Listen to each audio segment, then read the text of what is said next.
WhatsApp guys, this is Akash Kumar. दोस्तों, आज मैं फिर से आ गया हूँ एक नया टॉपिक लेके।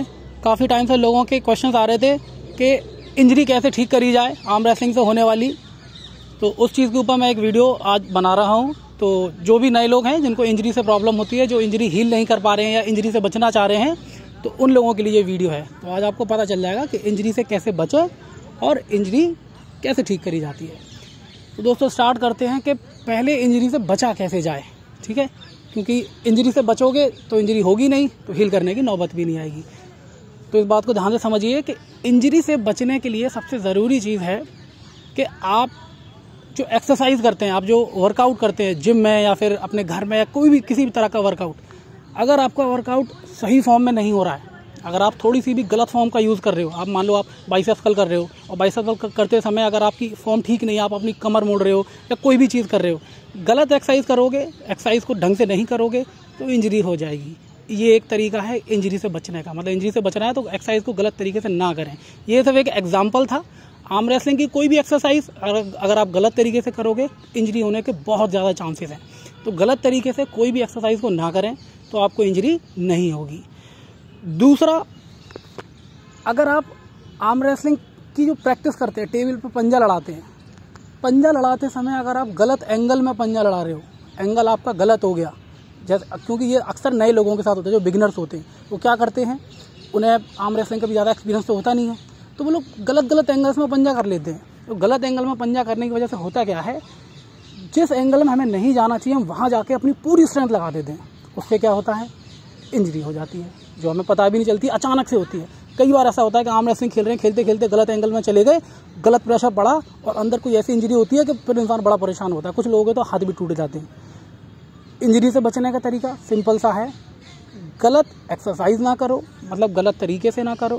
और जब आप पंजा लड़ा रहे हो तो पंजा लड़ाते समय बहुत ज़्यादा ध्यान रखो कि किसी भी गलत एंगल में जाके पंजा नहीं लड़ाना है। अब गलत एंगल क्या होता है, अब वो मैं ऐसे डिटेल में तो नहीं बता पाऊंगा, लेकिन सिंपल सी चीज़ है कि अगर आप हुक खेलने वाले प्लेयर हो तो या टॉप रोल खेलने वाले हो, खेलते समय अपना पूरा ध्यान टेबल पर, अपने हाथों पर पूरा फोकस रखा करो। ये नहीं कि अपना चेहरा इधर कर लिया और आप ताकत लगाते जा रहे हो, आपको पता नहीं आपके हाथ का एंगल कहाँ हो गया है, वहाँ इंजरी होने के चांसेस बहुत ज़्यादा है, बल्कि हाथ भी टूट सकता है नए लोगों का, प्रोफेशनल्स का नहीं।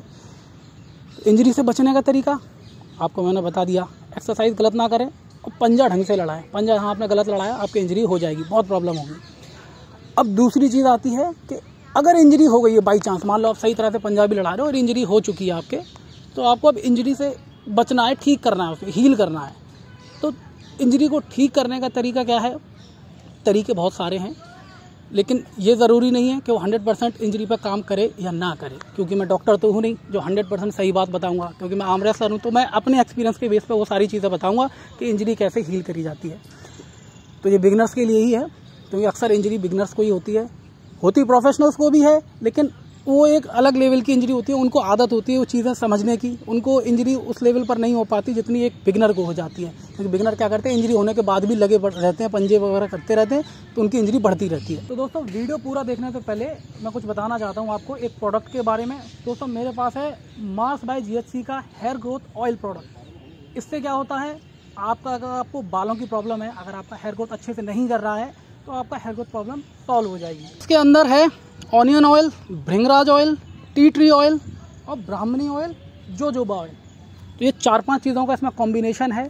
इससे जो मिलके बहुत अच्छा ऑयल बनता है। और भी इसके अंदर चीज़ है, जैसे कि ये हेयर ग्रोथ को प्रमोट करता है, इंक्रीज ब्लड सर्कुलेशन आपका इंक्रीज़ करता है। तो दोस्तों, इसमें अच्छे इंग्रेडिएंट्स हैं। तो ये प्रोडक्ट बहुत बढ़िया है, आप लोग इसे यूज़ करो। मैंने भी इसे यूज़ किया है 1 हफ्ते तक, मुझे बहुत सही लगा। और इसको ख़रीदने के लिए इसके लिंक पर जाना पड़ेगा, जो आपको मिल जाएगा नीचे डिस्क्रिप्शन में। कंपनी आपको दिख रही होगी, Mars by GHC hair growth oil. तो इंजरी ठीक करने के लिए कई सारे तरीके होते हैं, तो मैं आपको उनमें से कुछ तरीके बताऊंगा जो मुझे पता है। पहला तरीका ये है कि अगर आपको आपके हाथ में कहीं भी किसी भी पार्ट में इंजरी होती है, एल्बो में, रिस्ट में, फिंगर्स में, शोल्डर में, कहीं भी कोई भी इंजरी अगर आपको होती है, तो इंजरी होने के बाद आपको क्या करना है, सबसे पहला काम जो बहुत इंपॉर्टेंट होता है कि आपको उसी दिन से उसी वक्त से रेस्ट करना है। आपको वहाँ से बिल्कुल भी पंजा नहीं लड़ाना है, बिल्कुल एक्सरसाइज नहीं करनी है, क्योंकि अगर आपको इंजरी हो चुकी है वो भी थोड़ी सीरियस है तो उसके बाद आपको रेस्ट ही देना है। सबसे पहली चीज़, रेस्ट के बिना कुछ पॉसिबल नहीं है। आप कुछ भी खा लो, कितनी भी दवाई खा लो, कुछ भी कर लो, कुछ नहीं होगा। रेस्ट सबसे इंपॉर्टेंट है। रेस्ट करने के बाद जिस भी पार्ट में आपको इंजरी हुई है, अब जो तरीके हैं वो बता रहा हूँ। सिंपल 2 बेसिक तरीके जो बहुत सदियों से लोग करते आ रहे हैं हर तरह की प्रॉब्लम पर। एक गर्म पानी की सिकाई होती है, सुनी होगी, एक होती है बर्फ़ की सिकाई।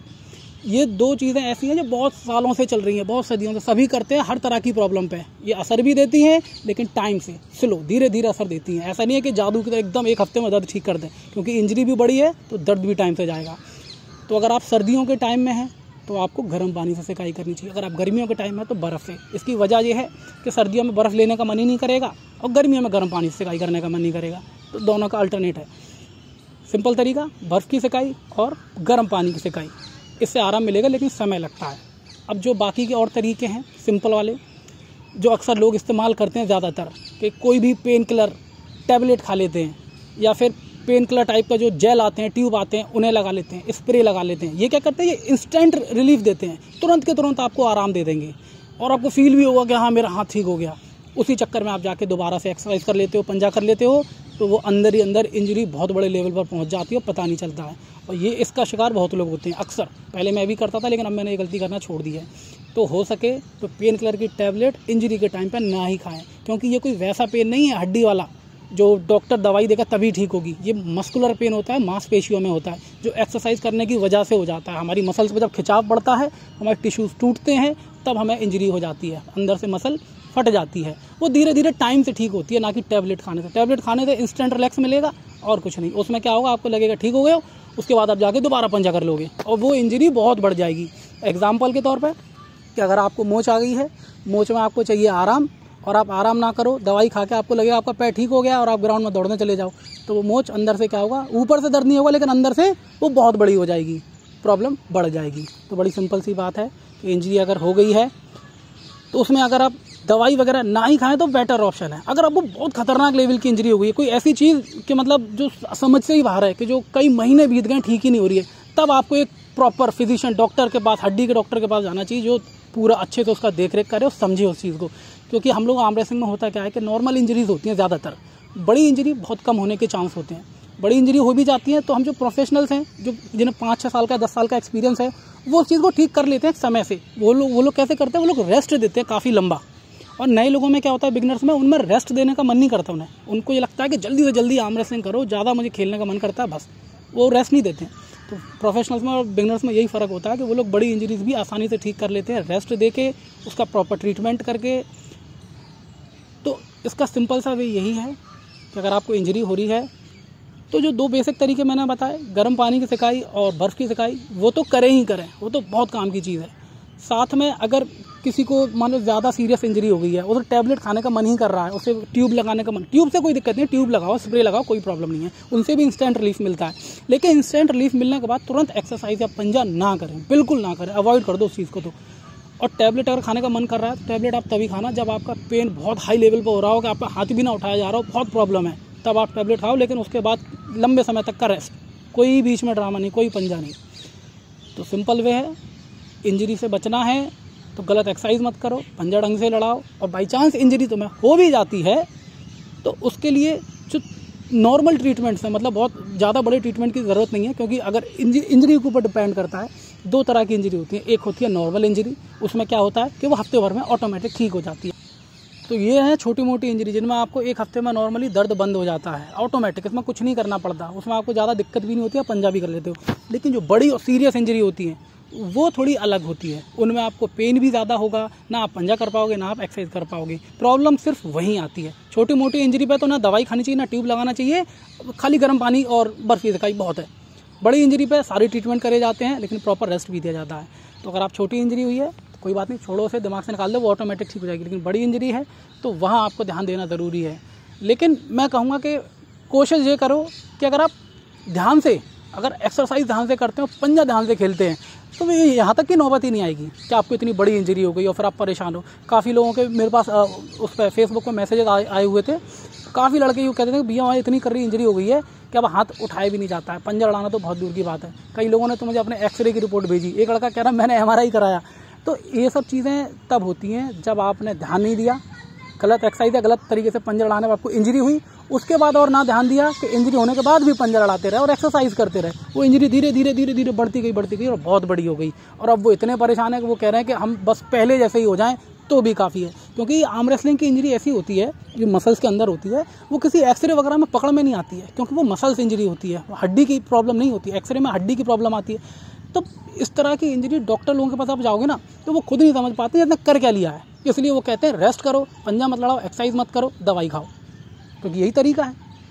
अगर हड्डी की प्रॉब्लम होती तो डॉक्टर ठीक भी करते, मसल्स की प्रॉब्लम है तो इसलिए आसानी से ठीक नहीं होती है अगर इंजरी बड़ी है।